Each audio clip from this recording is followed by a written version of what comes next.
एक शरारती लड़का था। उसे हर वक्त बस शरारतें ही सूझा करती थी, पर चीनू को भूतिया घटनाओं से कुछ खास लगाव था। वो हर वक्त बैठकर हॉरर कॉमिक्स पढ़ता रहता था। चीनू, क्या कर रहे हो तुम इतनी देर से अपने रूम में? चलो आओ, बाहर आकर डिनर कर लो। हाँ मम्मी, अभी आया। चीनू अपना फोन उठाता है और उसे लेकर डाइनिंग टेबल पर जाकर बैठ जाता है।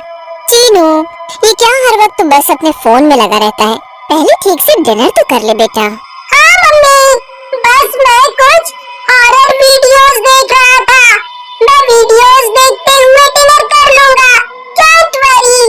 तभी चीनू को अपने शहर से जुड़ी एक वीडियो फोन पर दिखाई देती है। चीनू उसे खोल लेता है और देखने लगता है। वीडियो में एक आदमी आता है और बताने लगता है, दोस्तों, क्या आप जानते हैं कि आपके शहर रामपुर में एक ऐसी रहस्यमयी घटना हर रोज होती है जिसके बारे में शायद आप जानते भी नहीं।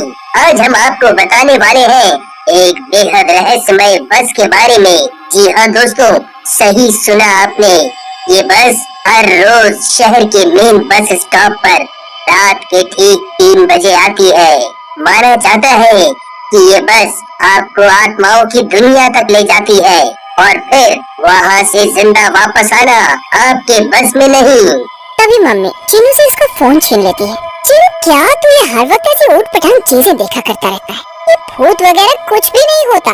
अरे मम्मी, अगर कुछ नहीं होता तो भला डरने की क्या बात। बस मुझे कुछ और नहीं सुनना, चुपचाप अपना डिनर खत्म करो और सोने जाओ। सुबह स्कूल भी तो जाना है ना।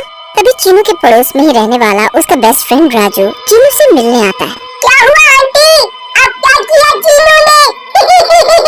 क्यों चीनू, अब क्या किया तूने? कुछ भी नहीं राजू, वैसे तुम इतनी रात को यहाँ कैसे?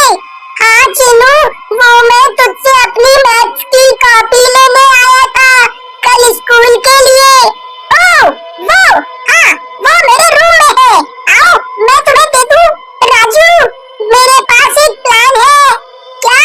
देखो राजू, तुम्हें तो पता ही है ना कि मुझे हॉरर एडवेंचर्स कितने ज्यादा पसंद है और मैं कब से ऐसा कुछ एटलीस्ट एक बार तो एक्सपीरियंस करना ही चाहता हूँ। अरे चीनू, तू फिर वही सब लेकर बैठ गया। हाँ राजू, मैं सचमुच में देखना चाहता हूँ कि ये सब होता है या सिर्फ धोखा है। और मेरा आइडिया इस बार सच में बहुत अच्छा है। और वो क्या है, फिर से पिछली बार की तरह रात में चुपके से स्कूल में घुसना और फिर 1 हफ्ते तक पनिशमेंट पाना।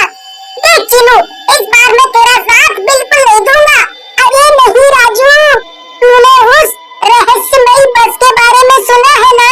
क्या वही बस जिसके बारे में लोग कहते हैं कि वो रात के 3 बजे चलती है? हाँ हाँ वही। मैंने प्लान बनाया है कि आज रात 3 बजे मैं उसके बारे में पता करने जाऊंगा। तेरा दिमाग खराब हो गया है चीनू, मैं तुझे कहीं नहीं जाने दूंगा और अगर तू गया तो मैं तेरी मम्मी को सब बता दूंगा। चीनू, तू समझता नहीं, इसमें बहुत खतरा है। देख राजू, तुझे आना है तो आ, वरना मत आ, पर तू मेरा प्लान फ्लॉप मत कर। तुझे अपनी दोस्ती की कसम।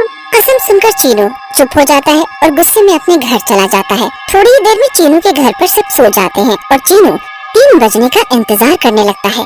जैसे ही घड़ी में 2:30 बजता है, चीनू बेड से धीरे से उतरता है और एक बैग में अपना कुछ सामान रखकर अपने कमरे की खिड़की से बाहर कूद जाता है। आज तो मैं इस रहस्यमयी बस के बारे में पता लगाकर ही रहूंगा। देखता हूँ ये बस मुझे कहाँ ले जाती है आखिर। राजू अपनी खिड़की से बाहर झांकता है। मुझे पता ही था ये चीनू मानेगा नहीं। अब मुझे भी इसके पीछे जाना ही पड़ेगा। हे भगवान, क्यों बनाया तूने मुझे इसका बेस्ट फ्रेंड। राजू भी खिड़की से कूदकर चीनू के पीछे पीछे जाने लगता है। चीनू के एकदम पास पहुंचकर राजू धीमे से कहता है, ओए चीनू के बच्चे रुक जा, मैं भी आया। मुझे तो पता ही था तू आएगा। पर डरपोक, आखिर तुझ में इतनी हिम्मत आई कहाँ से? बकवास बंद कर और वादा कर कि हम तुरंत बस स्टॉप से वापस आ जाएंगे और ज्यादा देर वहाँ नहीं रुकेंगे। वैसे भी मुझे पता है कोई रहस्यमय बस नहीं आने वाली। ठीक है, अब जल्दी दोनों बस स्टॉप पहुंचते हैं। वहाँ वो दोनों देखते हैं कि बस स्टॉप पर बिल्कुल सन्नाटा और अंधेरा था। सिर्फ एक स्ट्रीट लैंप की रोशनी हर तरफ फैली हुई थी। तभी जब वो जाने लगते हैं कि तभी एक हॉर्न की आवाज सुनाई देती है। हॉर्न के साथ एक धीमी आवाज भी सुनाई देती है। टिकट टिकट टिकट, बोलो कहाँ जाओगे? Ticket ticket ticket. दोनों मुड़ते हैं और देखते हैं कि बस स्टॉप के ठीक सामने एक बस खड़ी थी। इतनी ही नहीं, दूर से ऐसा लग रहा था जैसे उस बस में बहुत भीड़ थी। चीनू खुशी से उछल पड़ता है। यस! फाइनली मुझे ये रहस्यमयी बस मिल ही गई। चल राजू, चलते हैं। पर राजू चीनू का हाथ पकड़ लेता है। नहीं चीनू, तूने वादा किया था, तू बस स्टॉप से वापस चलेगा तुरंत। अरे वो तो तब जब हमें बस नहीं दिखती, पर तू ऐसा चांस कैसे जाने दे सकता है? वो रहस्यमयी बस ठीक मेरे सामने है, मैं इसे जाने नहीं दे सकता। राजू चीनू को मना ही कर रहा होता है कि तभी बस का हॉर्न बजता है, जैसे वो जाने वाली हो। चीनू राजू का हाथ छुड़ाकर बस में दौड़कर चढ़ जाता है, पर डर के मारे राजू कुछ भी नहीं कह पाता। इधर बस में चढ़ने के बाद चीनू देखता है उसके सामने सीट पर बहुत सी आत्माएं बैठी हुई थी और उन सब की नजरें चीनू पर टिकी थी। चीनू धीमे से जाकर पीछे की एक खाली सीट पर बैठ जाता है। तभी वो देखता है कि उसके ठीक बगल वाली सीट पर एक छोटी लड़की बैठी थी। वो चीनू की तरफ देखकर कह रही थी। उसकी डरावनी हंसी देखकर चीनू दूसरी तरफ मुंह घुमा लेता है। दोबारा देखने पर वो लड़की गायब हो जाती है। मुझे तो कुछ समझ नहीं आ रहा है, ये सब सच है या सिर्फ एक सपना? कहीं मैं नींद में तो नहीं? तभी बस तेजी से आगे बढ़ने लगती है। बस की रफ्तार हर सेकंड पर और तेज होने लगती है और अचानक से हर तरफ घना अंधेरा हो जाता है। ये एक टनल जैसा था। अंधेरे में चीनू को डर लगता है और बस की रफ्तार बहुत ज्यादा तेज होने की वजह से चीनू आंखें बंद करके बैठ जाता है। तभी बस रुकती है। चारों ओर सन्नाटा था। चीनू धीमे से आंख खोलता है। चीनू खिड़की से बाहर देखता है और वो दंग रह जाता है। खिड़की के बाहर एक अलग दुनिया थी और ऐसा लग रहा था जैसे ये दुनिया बर्बाद हो चुकी है। कई जगह आग लगी हुई थी और धुआं निकल रहा था। चीनू बस से नीचे उतरता है और कुछ दूर तक चल के जाता है। तभी उसे खून दिखाई देता है। वो खून थोड़ी दूर पर पड़े एक जानवर के शरीर से निकल रहा था, जिसे एक इंसान की तरह दिखने वाला शैतान चबा चबा कर खा रहा था। ये सचमुच आत्माओं और पिशाचों की दुनिया थी। ये खौफनाक सीन देखकर चीनू के पैर कांपने लगते हैं और उसके मुंह से चीख निकल जाती है और वो शैतान चीनू की तरफ देख लेता है। चीनू दौड़ते हुए बस की ओर बढ़ने लगता है। वो पीछे देखता है तो वो शैतान भी चीनू का पीछा तेजी से कर रहा था। चीनू आंखें बंद करके खूब तेज दौड़ता है और बस में पहुंचकर सबसे पीछे वाली सीट पर जाकर छिप जाता है। तभी बस चल देती है, फिर से उतनी ही तेजी से।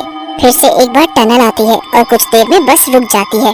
चीनू हिम्मत करके उठता है और बाहर देखता है। बाहर देखने के बाद चीनू राहत की सांस लेता है। बाहर वही बस स्टॉप था जहाँ से वो चढ़ा था। वो बिना देरी किए बस से नीचे उतर जाता है। तभी चीनू की नजर राजू पर पड़ती है, जो कि बस स्टॉप के कोने पर बैठकर रो रहा था। चीनू कांपते हुए राजू के पास जाता है। राजू जैसे ही चीनू को देखता है, वो उसे गले से लगा लेता है। तू मुझे माफ कर दे, मेरी वजह से हर बार तू भी मुसीबत में पड़ जाता है। अब मैं वादा करता हूँ, मैं कभी ऐसी हरकत या जिद नहीं करूँगा। चल घर चले वापस। दोनों घर चले जाते हैं और चीनू कभी भी दोबारा भूत या रहस्यमयी जगहों का नाम नहीं लेता।